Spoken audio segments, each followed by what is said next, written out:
Everything I'm about to say is just my own commentary, based entirely on public updates, behaviour, and so on. I'm not diagnosing anyone. That wouldn't be a good thing without actually knowing the person, but I do have a background in psychology and I'm going to use that lens to make sense of all of this. Alright, let's talk about the winter situation again.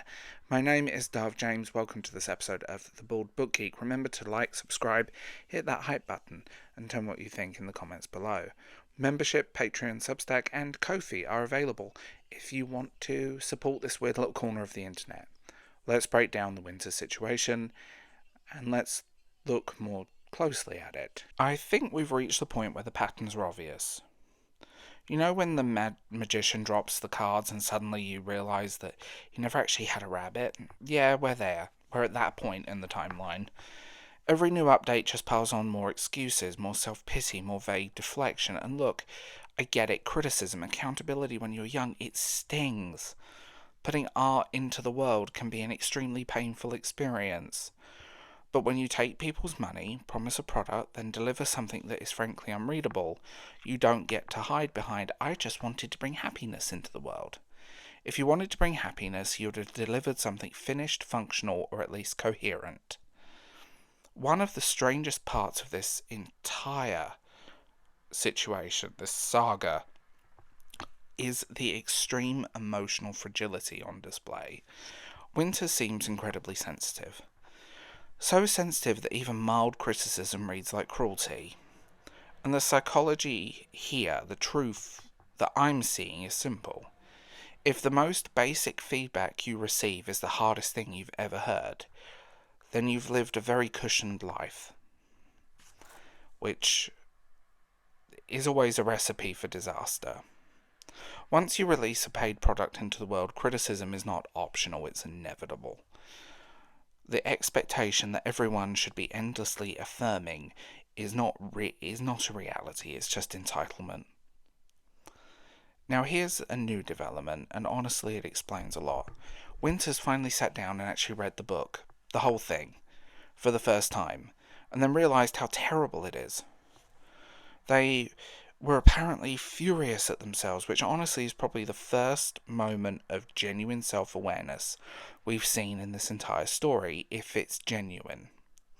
This is what happens when you endlessly rewrite your first draft, over and over, starting again each time, instead of finishing a real second, third, or letting someone even edit it. Endless first drafts produce shapeless, confusing, chaotic books. The product that we got is exactly that. Shapeless, confusing, chaotic.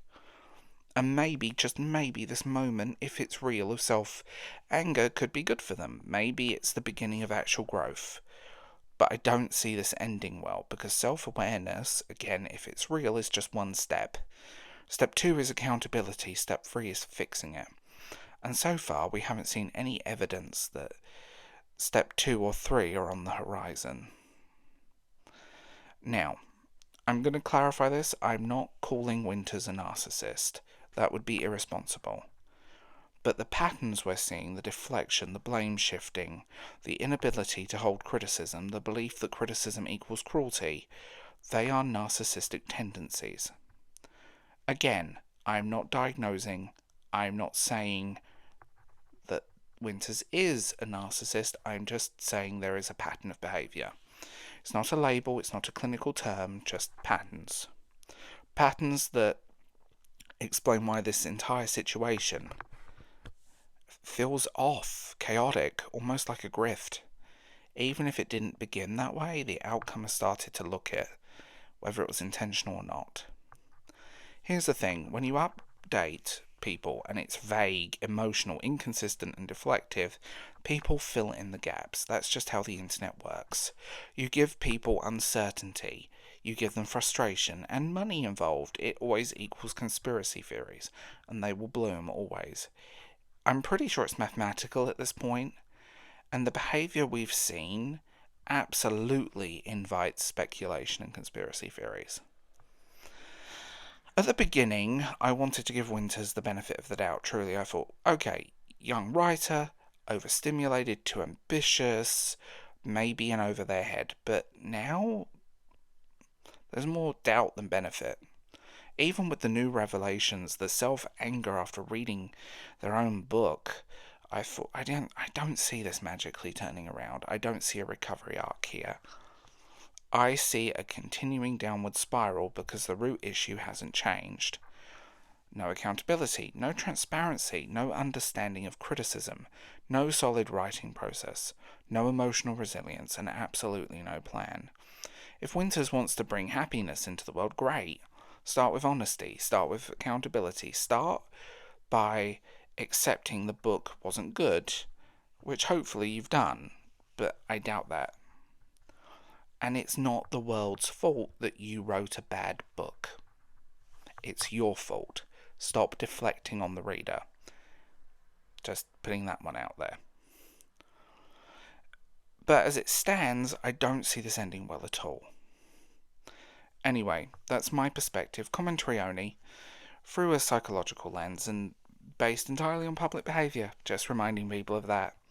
Let me know your thoughts in the comments, because this one's hopefully going to be a chaotic comment section. I can feel it already.